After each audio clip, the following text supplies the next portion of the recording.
agenda di atas. Pertama, inilah realisasi anggaran Kementerian Sosial per 30 Juni tahun 2025.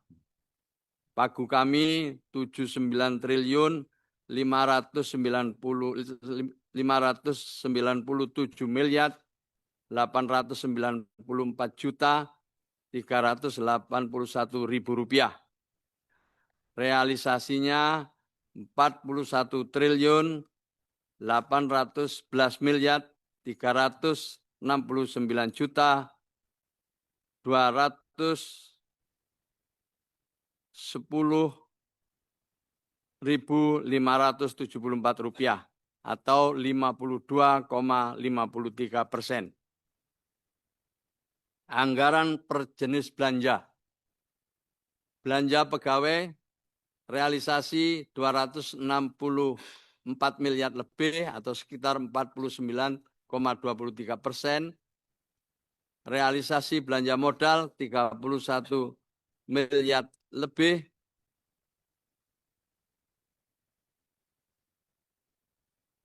atau 33,84%.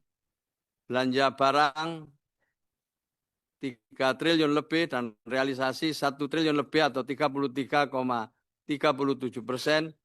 Dan belanja bansos realisasinya adalah 40 triliun lebih atau 53,50%.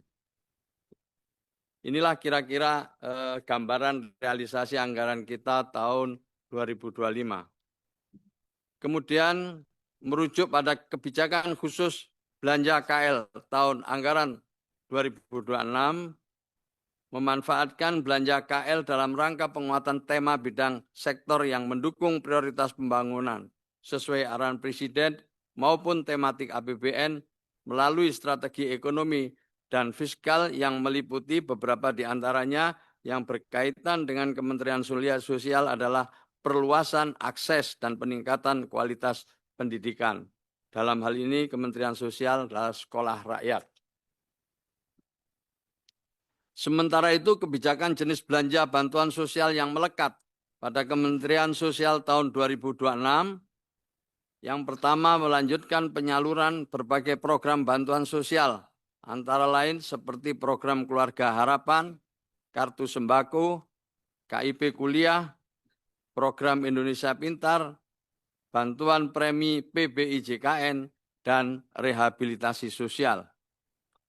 Yang kedua, meningkatkan efektivitas penyaluran bantuan sosial dengan memanfaatkan data tunggal sosial dan ekonomi nasional atau DTSN, sinergi antar program, penyempurnaan kelembagaan, serta perbaikan mekanisme penyaluran melalui digitalisasi bantuan.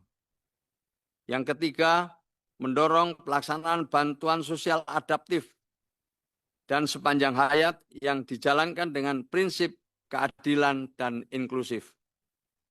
Mendorong percepatan graduasi, antara lain melalui sinergi bantuan sosial dengan program pemberdayaan lainnya untuk menurunkan tingkat kemiskinan, melindungi masyarakat dari kemungkinan terjadi risiko sosial, serta meningkatkan kesejahteraan masyarakat. Pimpinan dan segenap anggota Dewan, inilah tren anggaran Kementerian Sosial.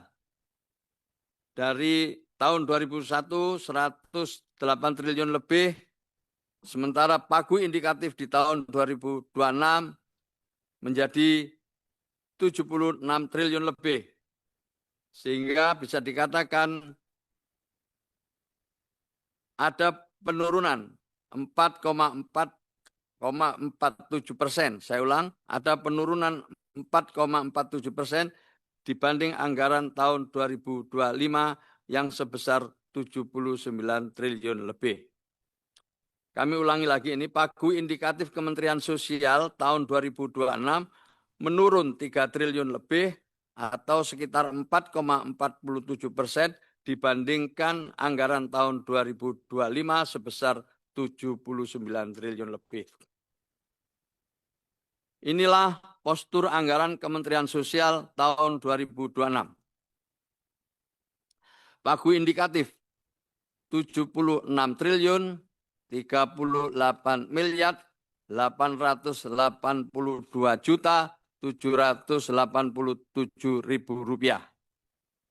Untuk program perlindungan sosial 75 triliun lebih, program dukungan manajemen 768 miliar lebih.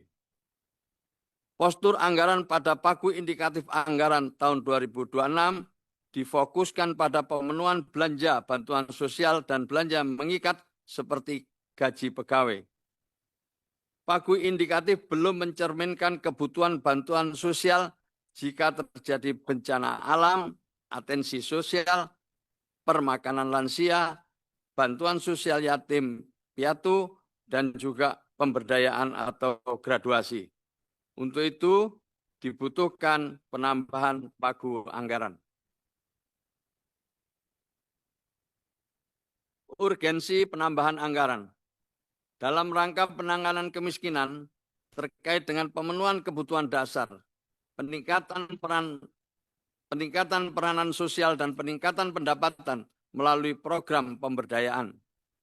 Pelaksanaan tugas dan fungsi Kementerian Sosial sesuai Perpres nomor 162 tahun 2024. Yaitu terkait rehabilitasi sosial, perlindungan dan jaminan sosial, serta pemberdayaan sosial. Pelaksanaan tugas Kementerian Sosial pada RPJMN tahun 2025-2029, serta mendukung program prioritas nasional dan proyek strategis nasional. Ini Bapak Ibu sekalian, anggaran yang belum termuat pada pagu indikatif dan membutuhkan tambahan. Pencegahan dan penanganan bencana, permakanan bagi lanjut usia dan disabilitas, bantuan anak, yatim piatu, atensi antara lain, alat bantu, aksesibilitas, dan terapi, program pemberdayaan, rumah sejahtera terpadu, pelaksanaan P2K2, penanaman nilai-nilai sosial, dan penyelenggaraan sekolah rakyat. Untuk itu, kami usulkan tambahan anggaran tahun 2026 sebesar 20 triliun 912 miliar 366 juta 456.000 rupiah. Dengan rincian untuk Ditjen Rehabilitasi Sosial 5 triliun lebih, pemberdayaan sosial 4 triliun lebih, perlindungan dan jaminan sosial 5 triliun lebih, Sekretariat Jenderal 5 triliun lebih, dan Inspektorat Jenderal 51 miliar lebih. Ya, kita akan dalami, akan kita lihat apakah benar-benar dimanfaatkan judul oleh penerima manfaat atau dimanfaatkan pihak lain. Itu kita akan dalami, ya, karena kita perlu tahu lebih jauh. Maka kita akan diskusi dengan PPATK. Itu kan baru dari satu bank, itu pun hanya tahun 2024. Jadi ini cukup mengejutkan dan ini menjadi bahan kami untuk evaluasi pada penyaluran triwulan ketiga nanti. Kalau memang terbukti bahwa mereka benar-benar ikut judul dan sengaja bansos itu digunakan untuk keperluan judul, maka tentu kita akan coret dan kita alihkan kepada mereka yang lebih berhak. Saya sendiri Saifullah Yusuf. Wassalamualaikum warahmatullahi wabarakatuh.